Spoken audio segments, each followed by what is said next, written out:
type of effort, and we'll keep growing those young ones up, we're going to be in great shape.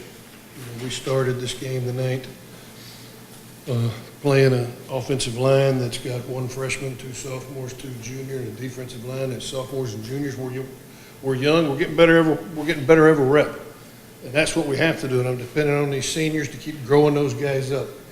The effort this defense played with tonight, I'm absolutely amazed by our senior Alex Lyons, by Tabari McGaskey. You know, we had to defend over 100 plays. Had another senior, JT Blassingame, got the interception that led to the points. To hold Baylor out of the first quarter, you just kept thinking we're going to build on this momentum. We're at home. We're going to build on this momentum, and even to have the opportunities we did offensively when it was 21-10, and we knocked at the door. We can't have those type of mistakes. We knew, too, all we talked about all week with this team, everything we do at Rice, we have to do it precise. Everything we do at Rice, every rep has to be deliberate. We've got to be the team that runs the finest routes. We've got to be the team that uses the most fundamentals and techniques. That's how Rice wins ball games, by Rice not beating Rice. We've got to continue to work on eliminating those penalties. We had a nice pass play to Zach Wright called back tonight because we didn't have a lineman on the line of scrimmage. And those are the things we've got to eliminate. The Nate German at punt. You know what? He is probably one of the finest. We've done that at practice, and they usually roll 60, 70 yards. We will continue to use Nate German on that. That was the first time he did it in a game, very similar to Blaine Padgett's first time. We're not going to give up on people we trust. We're going to continue to coach them and get them better.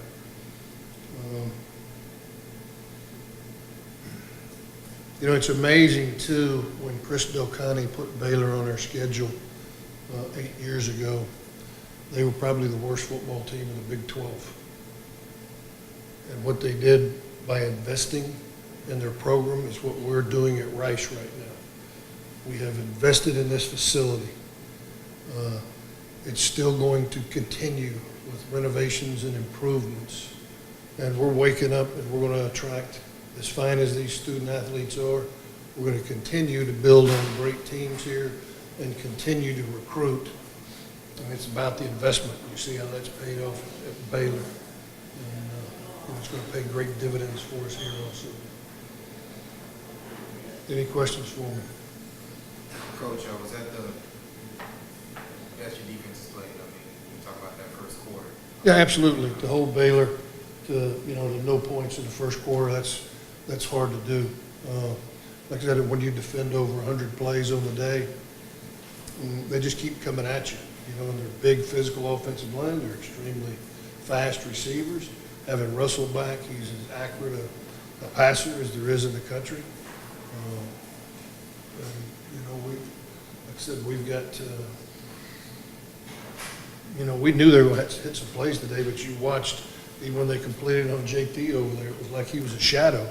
They just made great plays. And, that's what we're going to have to start doing. We're going to make more plays, especially offensively. Can you talk about that JT interception? I mean, the sideline was just... Well, you know what I'll do? I'll let JT talk about it because I was part of that sideline eruption too. That's the one thing we've challenged this defense. We've got to have turnovers, takeaways in these big games. And we saw kids out there. I thought you saw us get two other balls out that we didn't get. So we got an opportunity for 3 takeaways today. Just got one of them. And those are the things we have to have when we play the top 25 team. But we're working. We're getting better. And all our goals, nobody wants to be 0-3, but all our goals are still intact. Our goal starting at this was to win Conference USA and to use the Army and the Baylor game to improve Rice football, and I think that's what we've done. We also talked about using Nate at quarterback, Wildcat, while out. Well, Nate was the young man that actually, if you remember, well, you wouldn't because you're new here, he was our backup quarterback last season, and then he was forced into action when we had a couple receivers that didn't play, that couldn't play for the year. So he was such a fine athlete, we moved him to wide receiver. Nate, what game was that? Western Kentucky. Western Kentucky, after we lost a bunch of guys. And the last game of the year, he hurt his shoulder. So we went through spring. He couldn't get any reps at quarterback. And he's just now starting to get some reps. He's still going to primarily be receiver, but that's a package we'll continue to grow with him because he can throw a football well. And he's really a headsy, instinctive football player. Think about what could have been, 14-10, big run. Oh, absolutely. You go home tonight and play woulda, coulda, shoulda, and if I could, use the wisdom of hindsight, you got to learn from these things. I do, the players do. You got to go home and sort this through your mind of what calls you would make different, of what I would do different. And, there's wisdom in hindsight, but it's hindsight. You got to use it. We're still in control of our future. Nothing we can do about the past, but learn from it. Coach, when you guys took the 3-0 lead, and then they come back and get better in the pass game than they did up to that point, was there a different intensity about the way they were playing on offense, or did you guys do anything on defense differently? I think the defensive staff, Chris Thurman and those guys, I thought they really had a nice plan. I thought Baylor came out a little flat. I would like to add, too, I think Jim Grove's done a remarkable job of stabilizing a tough situation.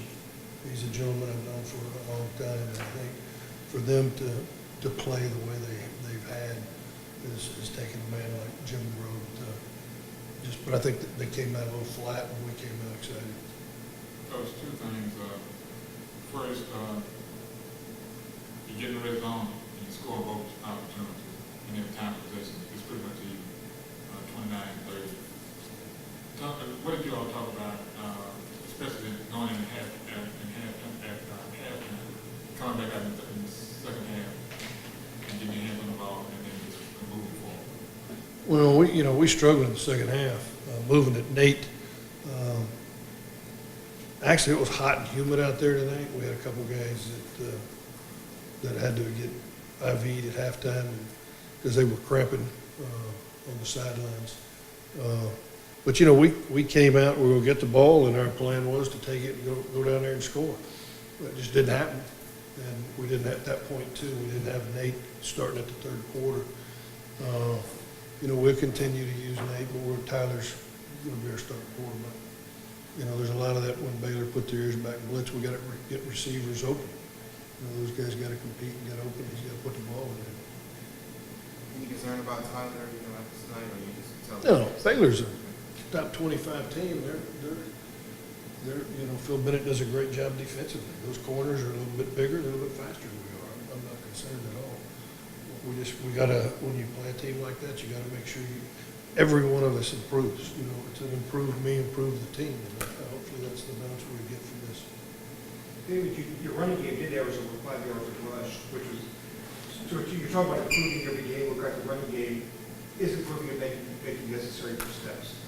It is. That was, one of the point of emphasis we had to do. We had to get in some downhill runs. That's what Derek is really, that's his skill set, is more of a downhill sudden. I think you saw some big dividends with that tonight.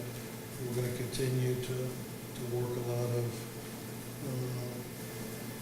running games with different wrinkles. It's just not all to the sideline. A lot of when you see us attacking the perimeters, we got to get more physical out there with our receivers, but we did add some downhill run that we've not done in the first 2 games. Coach, next game, I know it's early, but do you guys feel like, hey, must win? Is there a sense of... Yeah, we won't be 1-0. It's North Texas coming to town. Very thankful we have tomorrow to rest. It's tough when you're in New York on Saturday and play a football game on Saturday. I think these guys need a day off, and that's what we're going to give them so they can get treatment and rest. And, it's a long season, and we need to do what it takes to start celebrating after these games. But, like I said, I'm confident we're getting better. And I think you'll hear that echoed from these young men that will come up here and visit with you. Yeah, that's the advantage of a short week, an extra day. Absolutely. Like Preston Gordon couldn't play tonight, our starting tackle. Probably if it was tomorrow, he probably could have played, but it's one of those decisions that, you know, it's a long season and you don't want to make things worse by rushing him today. You know, hopefully next week too, we should have, I thought Sam Stewart would be back this week, hopefully he'll be back next week.